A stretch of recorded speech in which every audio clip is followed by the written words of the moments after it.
भर गइल मन जो हमारा से जा दूर रहे जा ना करब तंग तहरा के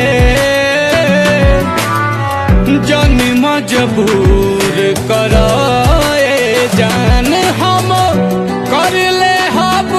इंतजार तू कवानो साहल में आई हा हम कर ले हब इंतजार तू कवानो साहल में आई हा बनी तोहारा लहम जैसे तू